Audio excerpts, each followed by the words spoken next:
Eh mais ce film c'est un peu les Gardiens de la Galaxie version Corée du Sud quoi. Bienvenue chez le beau parleur de l'action et du ciné d'auteur. Bonjour à vous les cinéphiles et bienvenue dans cette vidéo consacrée au film Space Sweepers, un film sud-coréen. Coréen quoi, on n'a pas besoin de dire que ça vient du sud, du nord, on en a un petit peu moins quand même qui arrive. Un film qui était censé sortir au cinéma en Corée, et il y a eu un petit virus, le fameux, ou la fameuse, parce qu'il faudrait qu'il faut le dire au féminin, mais on s'en fout, on va dire, the Covid, voilà, il y a eu le Covid, et donc le film a pas pu sortir au cinéma, et on le retrouve sur Netflix, évidemment, on est un petit peu déçus comme d'habitude, mais on va regarder ce film, et qu'est-ce qu'il donne? Donc le film est réalisé par Jo Sung-hee, et dans les rôles principaux, nous avons Song Joong-ki dans le rôle de Tae-ho, donc l'un des rôles principaux. On a Kim Tae-ri dans le rôle du Captain Jang. On a Richard Armitage, parce que c'est un film qui a aussi beaucoup d'occidentaux. Il faut savoir qu'il y a aussi un petit peu d'argent occidental, semble-t-il, hein, d'après les boîtes de production. On a Woo Hae-jin qui fait le robot. On a Jin Sung-kyu qui fait Tiger Park. Et évidemment plein d'autres, sinon c'est pas tout à fait un film, ou alors un film très limité. Voilà. Nous sommes face à un film de science-fiction, un pur space opéra qui nous arrive de Corée du Sud, un blockbuster coréen. C'est pas la première fois que la Corée du Sud nous donne des blockbusters, hein. C'était même quelque chose de récurrent, donc blockbuster, c'est-à-dire à l'américaine, avec les qualités mais aussi les défauts de films à l'américaine, par exemple, bon, le cultissime Shiri, le moins culte quand même Tube, par exemple, pour donner des exemples, hein. Donc Tube c'était un peu le speed sud-coréen dans le métro. Donc ce film nous arrive et de base on a quand même un petit peu la garde haute, non pas parce qu'il n'est pas sorti au cinéma, mais de ce côté blockbuster et tout ça. On va commencer par parler des très grandes qualités du film, que sont entre autres les effets spéciaux. Je les ai trouvés absolument bluffants. Absolument bluffants, en tenant compte en plus que c'est un film coréen. Laissez-moi vous expliquer. Très souvent dans un film, on peut les trouver plus ou moins bien faits, ceux qui connaissent plus le monde des effets spéciaux sont plus aptes à juger de la qualité par rapport au matériel, etc. Mais ce qui est très fort dans ce film, c'est qu'à aucun moment un acteur, quand il est en contact avec un univers totalement fait d'effets spéciaux autour de lui, eh ben on a l'impression qu'il est décalqué, enfin qu'il est décalé, qu'il n'est pas sur le même plan. Par exemple, il y a des films, tu vois que l'acteur il est là et que le décor autour, bah, il est tout seul, il est dans le vide et tu vois qu'il regarde en faisant oh. Là non, on a vraiment l'impression que les choses se passent. C'est-à-dire que les personnages sont dans le décor, dans la situation, et j'ai trouvé ça très très beau, très réussi, encore une fois. On parle d'un film coréen, mais à ce niveau-là, c'est un blockbuster et c'est très bien fait, c'est la première chose qui m'a littéralement bluffé. Autre qualité du film, le film fait très bien, je trouve, le world building, donc une construction d'univers. C'est pas le truc le plus poussé de l'humanité, on est bien d'accord, mais je trouve que les débuts du film nous posent bien un peu les bases, la situation, les différents moyens de transport, etc. etc. J'ai trouvé ça plutôt cool, c'était plutôt réussi. Les acteurs en eux-mêmes, je ne trouve pas qu'ils jouent spécialement mal, donc c'est plutôt bon. Dans les parties dramatiques, ils sont un peu meilleurs. Par contre, j'ai une grosse critique à faire sur les acteurs, alors on commence avec certains défauts. Eh ben, c'est que ils ont choisi des acteurs, je trouve, au visage passe-partout. Le personnage principal, donc, enfin l'un des personnages principaux, le plus principal, on va dire, donc celui de Tae-ho, il ressemble à ce qu'on voit actuellement dans beaucoup de films asiatiques, c'est-à-dire un acteur asiatique beau gosse, voilà, passe-partout.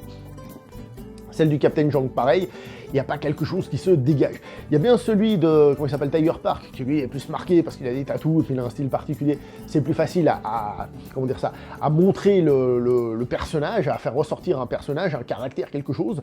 Mais en tant que tel, j'ai trouvé les acteurs fades dans le casting, on va dire. Dans le casting, l'interprétation, quand il faut, elle est un petit peu plus appuyée, et puis là, ils arrivent à s'en tirer. Mais déjà, de base, je trouve que ça manque de goût à ce niveau-là. Ça, c'est un petit souci qu'on voit beaucoup dans le cinéma asiatique actuel, que ce soit Hong Kong, le Japon et autres. Voilà, quoi. Au niveau des scènes d'action, il faut diviser en deux parties. La partie spatiale et la partie baston être humain. La partie spatiale, elle est bien foutue. Je vous ai parlé des effets spéciaux, et du coup, comme tout est en image de synthèse et que c'est bien fait, bah, c'est lisible, c'est cool, ça se regarde, c'est fluide, ça se tire dessus, il y a de l'action, c'est du space opéra, on est tout content.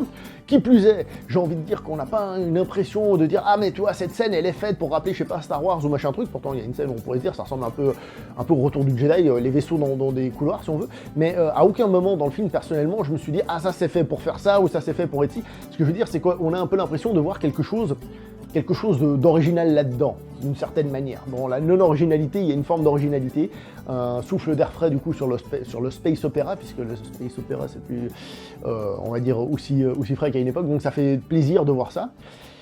Ça fait partie du petit lien que je fais avec les Gardiens de la Galaxie, je vais en faire un autre après. Donc ces scènes d'action-là sont plutôt pas mal. Ensuite, il y a les scènes physiques, c'est-à-dire avec des acteurs. Il y a un moment, il y a le personnage de Tai-Ho, il a un enfant dans les mains, et il y a un mec qui l'agresse au couteau. Le truc le plus surdécoupé, dégueulasse, mais un truc horrible. Tu fais oh là là là là. Et il y a pas mal de trucs comme ça qui sont ratés. Par exemple, à un moment donné, le personnage est dans on appelle ça un tube d'aération, dans un conduit d'aération, vous savez, à la Die Hard où il est comme ça, puis il y a le mec en bas avec une mitraillette, totalement à la Die Hard d'ailleurs. Et le gars en bas le voit, et il lui tire dessus. Normalement, c'est censé créer un suspense, mon dieu, je peux pas bouger, c'est difficile, si je me fais choper, je suis mort, d'où le suspense. Le mec le voit, il tire dessus, et puis tu sais pas comment, en fait, il est parti dans un autre couloir, et c'est très mal montré au niveau du découpage et tout. C'est assez dégueulasse, disons les choses comme elles sont, ce qui fait que c'est pas totalement réussi, tout ce qui est à main nue, c'est très mezzo, pas toujours à jeter à 100%, mais c'est très très mezzo.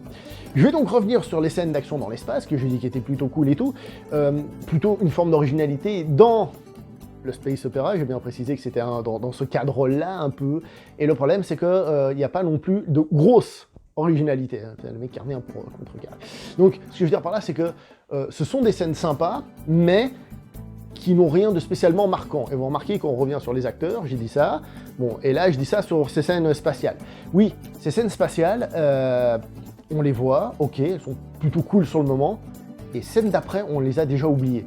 Parce qu'il y a plusieurs scènes d'action comme ça, ça se laisse regarder, c'est juste divertissant, mais hop, c'est pas quelque chose qui va rester de fort, où il y a une imagerie spécialement forte. On revient sur le world building, encore une fois. Donc oui, ça présente un world building qui est là, qui est intéressant, mais encore une fois, c'est pas, comme j'ai dit tout à l'heure, le truc le plus développé non plus, où on sort de là en se disant, voilà, c'est, je sais pas moi, je dis une ânerie, telle race d'extraterrestres, c'est ce type de vaisseau, etc., etc.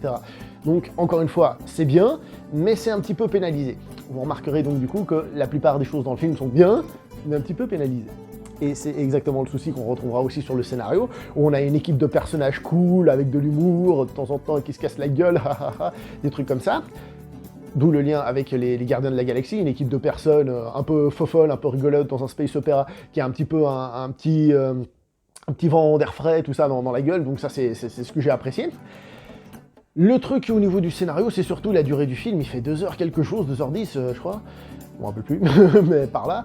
Et c'est quand même un petit peu long par rapport à ce que ça raconte, par rapport à toute l'intrigue. Et c'est un petit peu dommage que ça se perde. Alors, une des qualités, et c'est le point fort général classique du cinéma coréen, c'est le drame. Le drame, c'est le point fort des Coréens, et encore une fois, dans ce film, on a des scènes dramatiques qui fonctionnent plutôt très bien. Quand il y a du drame, hein, le passé d'un des personnages, celui de Tai-Ho, je vais pas vous en dire plus, et ben quand il y a ces scènes-là, moi j'étais en mode ah ouais, là c'est touchant, là ça me parle, là je retrouve la patte coréenne que je kiffe personnellement, celle que je kiffe le plus, pas la seule, mais là j'ai retrouvé quelque chose. Donc au final, qu'est-ce qu'on a ? Un film qui fait du bon world building, avec des très bons effets spéciaux, ça y a pas de critique spécialement négative, avec des scènes d'action spatiale plutôt bien faites et tout, mais rien de transcendantal qui va au-delà, au contraire, c'est bien fait, mais c'est lisse et ça s'oublie, ça se regarde et ça s'oublie.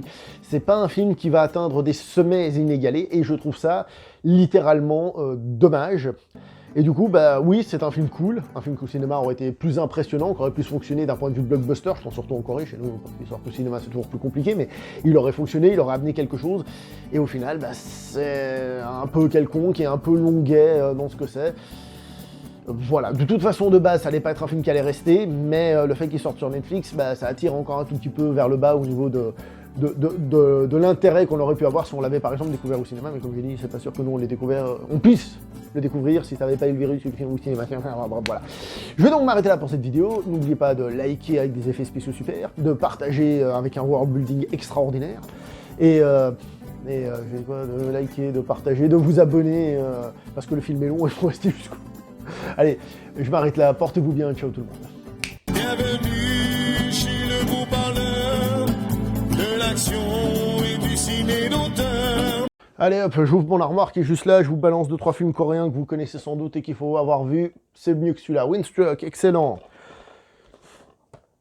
Le bon, la brute et le cinglé, sympathique. Il y en a qui trouvent que c'est extraordinaire, on va se calmer un peu, c'est très sympa. Non, ça c'est français, ça c'est chinois. Un petit polar coréen, sympatoche, avec une fin assez virulente, mais rien d'extraordinaire. Qu'est-ce que j'ai d'autre là sous la main? Hong Kong, Thaïlande, ça c'est de la bombe, c'est thaïlandais mais c'est de la bombe. Les griffes du tigre noir, c'est de la bombe. Mother de Bong Joon-ho, de la bombe. Antarctic Journal, sur un scénario de Bong Joon-ho, il y en a qui adorent, il y en a qui détestent, moi j'aime beaucoup, je vous le recommande, mais attention, des pincettes, renseignez-vous, par exemple quand je ferai une vidéo. Ça c'est HK, ça c'est japonais, ça c'est thaïlandais, ça c'est Hong Kong, Chine, et le petit dernier ici c'est Chine. Bon bah voilà, c'est tout pour la petite présentation.